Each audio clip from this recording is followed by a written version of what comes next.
अब हम बात करते हैं प्राकृतिक वनस्पति की। प्रकृति से जो मिलती है वो प्राकृतिक वनस्पति है। 7th में हम इसको बहुत डिटेल में पढ़ेंगे, अभी सिर्फ यहाँ इसका इंट्रोडक्शन दिया हुआ है।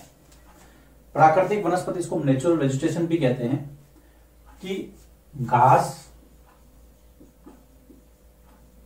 झाड़ियां, ये सभी प्रकार हैं, चाहे घास हो, चाहे झाड़ियां हो, चाहे पेड़ पौधे हो।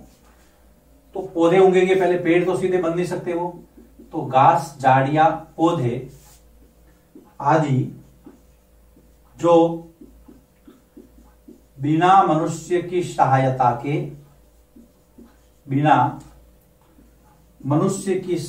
से उगते हैं और पनपते हैं। उगते व पनपते हैं, पनपता मतलब ग्रोथ करना, आगे बढ़ना, बड़ा होना। कि घास, झाड़ियां, पौधे, ये सारे जो मनुष्य की बिना किसी सहायता के उगते हैं और पनपते हैं, इन्हें प्राकृतिक वनस्पति कहलाते हैं। प्रश्न आता है सीधा, प्राकृतिक वनस्पति से आप क्या समझते हैं? आपको ये 4 लाइन लिखनी है। नो कंफ्यूजन, कोई कंफ्यूजन नहीं भाई। जिसमें मनुष्य का कोई योगदान नहीं, प्रकृति से सीधे उग जाते हैं, उनको प्राकृतिक वनस्पति कहते हैं। सबसे पहले झाड़ियों के बारे में करते हैं। कुछ पौधे छोटे होते हैं जिन्हें झाड़ी कहा जाता है। कुछ पौधे छोटे होते हैं जिन्हें झाड़ी कहा जाता है। कुछ पौधे छोटे होते हैं, जैसे कि कैक्टस का आपने छोटा पौधा देखा होगा कि पत्तियां इतनी बड़ी भी नहीं होती हैं, छोटे छोटे पौधे होते हैं, फूलों वाले पौधे होते हैं, ये सब झाड़ियों में आते हैं। हाइट ज्यादा नहीं होती है। साइंस में आप इनको और डिटेल में पढ़ेंगे या पढ़ चुके होंगे या फिर आने वाले टाइम में इसको पढ़ेंगे। उसके बाद में हम बात करते हैं इनसे थोड़े बड़े। बहुत से वृक्ष लंबे होते हैं। आपके आसपास बहुत सारे आपको वृक्ष नजर आ जाएंगे। बहुत से वृक्ष लंबे होते हैं। पत्तियां भी खूब होती है ना, शाखाएं भी खूब होती है। इनमें शाखा और पत्तियों की जो मात्राएं हैं बहुत ज्यादा होती है। शाखाएं तथा पत्तियां अधिक मात्रा में होती हैं। शाखाएं तथा पत्तियां अधिक मात्रा में होती है। बहुत सारे एग्जाम्पल हैं, हम 1-2 लिखेंगे यहां पर। जो घने पेड़ हैं जैसे कि नीम है, आम है, शीशम है, नीम, आम आदि बहुत सारे एग्जाम्पल आप ले सकते हैं। तो पहले देखिए छोटी झाड़ियां, कैक्टस, फूलों वाले पौधे हो गए। दूसरे में उससे कुछ बड़े जो हम आप अपने आसपास देखते हैं। कुछ वृक्ष ऐसे होते हैं जिसकी जो पत्तियां हैं बहुत कम मात्रा में होती हैं और छोटी छोटी होती हैं, लेकिन होते वृक्ष हैं। कुछ वृक्षों में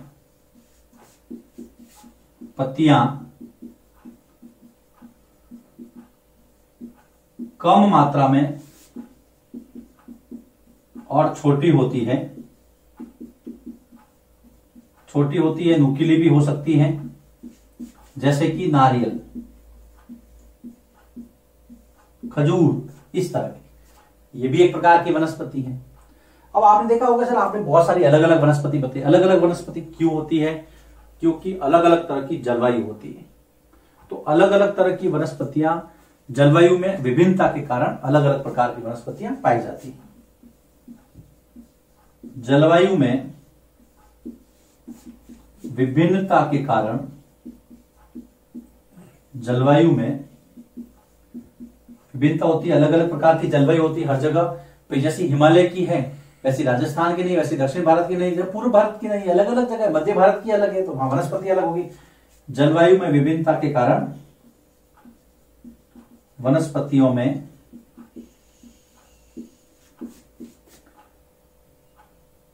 विभिन्नता या अलग प्रकार पाया जाता है, विभिन्नता पाई जाती है।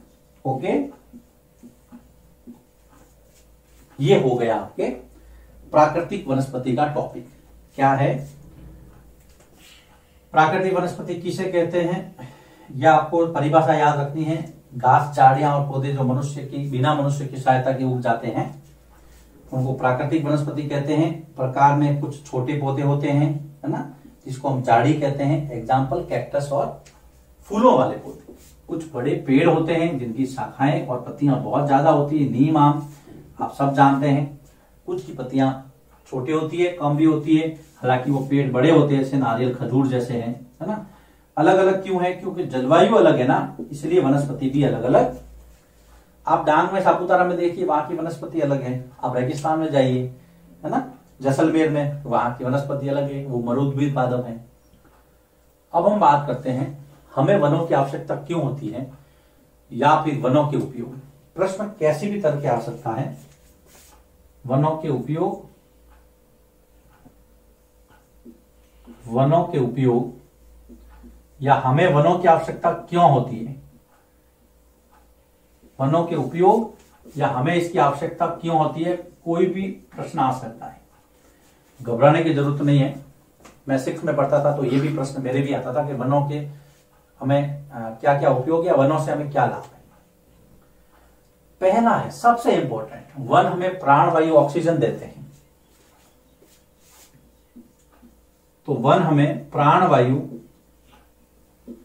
ऑक्सीजन प्रदान करते हैं। सबसे पहली बात, ऑक्सीजन प्रदान करते हैं। दूसरा, मानव द्वारा छोड़ी गई कार्बन डाइऑक्साइड को भोजन बनाने में उपयोग करते हैं या ग्रहण करते हैं। मानव द्वारा छोड़ी गई कार्बन डाइऑक्साइड को, मानव द्वारा छोड़ी गई कार्बन डाइऑक्साइड को ग्रहण करते हैं। तभी तो कहते हैं ज्यादा पेड़ लगाओ, बैलेंस बनेगा ऑक्सीजन और कार्बन डाइऑक्साइड का। तो ज्यादा पेड़ काट लिया आपने, पेड़ों की कमी हो गई तो ग्लोबल वार्मिंग होगा, पहले मैंने आपको बताया था। पेड़ों की जो जड़ें हैं वो मिट्टी को बांध के रखती है, जिससे मिट्टी कटती नहीं, मिट्टी का कटाव रुकता है। इनकी जड़ें, इनकी मतलब पेड़ों की, पेड़ पौधों की, इनकी जड़ें मिट्टी को बांध कर रखती है, मिट्टी को बांध कर रखती हैं, जिससे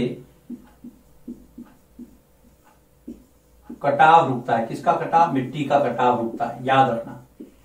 इसका एक प्रयोग आप कर सकते हैं।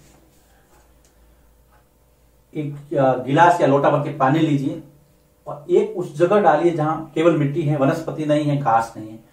एक उस जगह डालिए जहां पे घास है। आप देखेंगे जहां पे घास नहीं है वहां पे बहुत मतलब गड्ढा पड़ जाता है, मिट्टी कट जाती है, वहां की मिट्टी खिसक जाती है।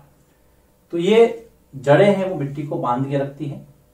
इनसे हमें ईंधन, लकड़ी, चारा, जड़ी बूटियां, क्या क्या मिलता है देखो। इनसे हमें ईंधन, लकड़ी, चारा, जड़ी बूटियां, लाख, गोंद, शहद, ये सब प्राप्त होते हैं। ईंधन मिलता है, जलाऊ लकड़ी मिलती है, चारा मिलता है, जड़ी बूटियां मिलती है, लाख जिससे आपके विशेष प्रकार की जो चूड़ियां वगैरह बनाई जाती है, गोंद, शहद, ये सब प्राप्त होते हैं। शहद आदि प्राप्त होते हैं। और वनों से हमें क्या लाभ है? ये सारी बातें आपको पता रखनी है। वन वन्य जीवों के प्राकृतिक आवास है, प्राकृतिक निवास है। वन जो है वो वन्य जीवों के प्राकृतिक निवास हैं। तो ये है वनों के उपयोग या फिर वन हमारे लिए क्यों जरूरी है। देखिए, वनों के उपयोग या वन हमारे लिए क्यों जरूरी है। वन हमें प्राणवायु ऑक्सीजन देते हैं। मानव द्वारा छोड़ी गई कार्बन डाइऑक्साइड को ये लोग ग्रहण करते हैं, पेड़ ग्रहण करते हैं। इनकी जड़ें मिट्टी को बांध के रखती हैं, जिससे मिट्टी का कटाव रुकता है। इससे ईंधन, लकड़ी, चारा, जड़ी बूटियां, गोंद, लाख, शहद ये सब प्राप्त होते हैं। और वन जो है वो वन्य जीवों को रहने के लिए आवास प्रदान करते हैं। नहीं तो सारे शेर, चीता, लोमड़ी, भालू सब निकल के आपके घरों में आ जाएंगे। जंगल रहने के लिए इनको जगह देते हैं। अब हम बात करते हैं वन संरक्षण के क्या उपाय। क्या करें कि वनों का जो कटाव रुके, वनों को संरक्षित किया जाए। आप और हम मिलकर, जो शिक्षित हैं, जो शिक्षित नहीं भी है, वैसे मैंने देखा है जो अनपढ़ है ना, वो तो ज्यादा पर्यावरण से लगाव रखते हैं। जो पढ़ लिख लिए उनका थोड़ा दिमाग ठीक करने की जरूरत है। भौतिकवादी युग में अपनी आवश्यकताओं को पूरा करने के लिए प्रकृति से छेड़छाड़ करते हैं। अभी हम अगला टॉपिक लेते हैं इसी वीडियो में कि हम लोग वनों को संरक्षित कैसे करें, वन संरक्षण के क्या क्या उपाय हैं। वनों के उपयोग के बाद में अब हम देखते हैं वनों को संरक्षित या बचा कैसे सकते हैं। अधिक संख्या में पेड़ लगाए। शुरुआत बहुत छोटा सा टॉपिक है, ये सिंपल है। अधिक संख्या में पेड़ लगाए, अधिक संख्या में पेड़ लगाए। जो पेड़ बचे हैं उनकी देखभाल करें, उनकी देखभाल करें। सबसे पहला तो ये। दूसरा, ये सब बातें आप जानते हैं, बस उसको कैसे क्रम में शब्दों के अंदर कैसे पिरोना है। अधिक संख्या में आपको पेड़ लगाना है, जो बचे उनको देखभाल करें, किसी को पेड़ काटने नहीं दे, लोगों को पेड़ों के महत्व के बारे में समझाएं और जागरूक करें। लोगों को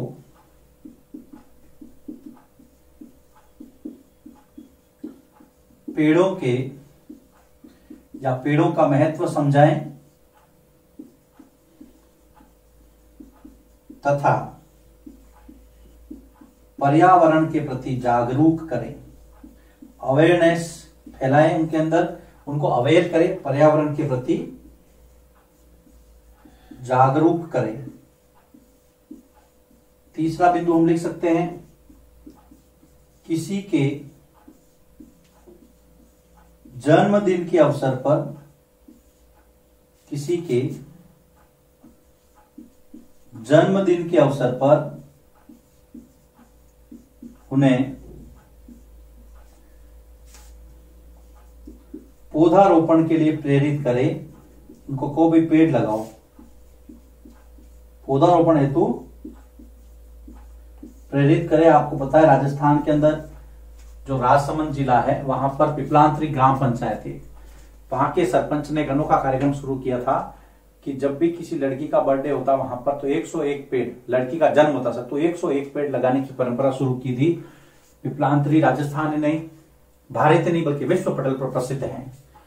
हमें भी ऐसी मुहिम पर्यावरण को बचाने के लिए करनी चाहिए। पेड़ है तो हम हैं, पेड़ों के बहुत सारे उपयोग है ना, तो उनको बचाने का जिम्मा भी हमारे ऊपर है। वन महोत्सव जैसे कार्यक्रम का आयोजन कर, चौथा,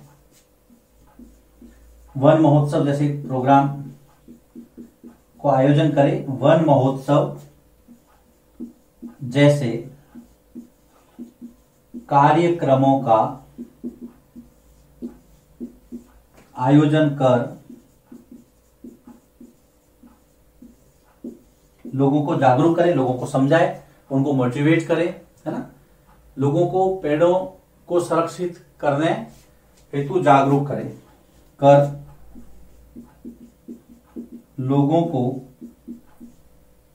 वनस्पति संरक्षण हेतु प्रेरित करें या जागरूक करें। तो यहां पर देखिए 2 अच्छे प्रश्न आपके तैयार हो गए। और खाली प्रश्न नहीं बेटा, जीवन में भी ये जरूरी है। पेड़ बचेंगे तो हम बचेंगे, पर्यावरण बचेगा तो हम बचेंगे, नहीं तो आपको पता है इम्बैलेंस होता है, बहुत सारी समस्याएं होती हैं। तो यहाँ पर वनों की आवश्यकता या उपयोग के बाद में वन संरक्षण के उपाय, पहला अधिक संख्या में पेड़ लगाए, जो पेड़ बचे हैं उनकी देखभाल करें। दूसरा, लोगों को पेड़ों का महत्व समझाए, पर्यावरण के प्रति जागरूक करें। तीसरा, किसी की जन्मदिन के अवसर पर उनको पौधा लगाने और उसकी देखभाल के लिए प्रेरित करें। वन महोत्सव जैसे कार्यक्रम आयोजन करें, लोगों को मोटिवेट करें।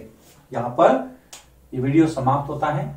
प्राकृतिक वनस्पति, उसके छोटे मोटे प्रकार जो भी थे दिए हैं, वन हमारे लिए क्यों जरूरी है और उनको संरक्षित करने के उपाय। इसके बाद में हम बात करते हैं वन्य प्राणियों की, जो इस चैप्टर का सबसे लास्ट वीडियो है।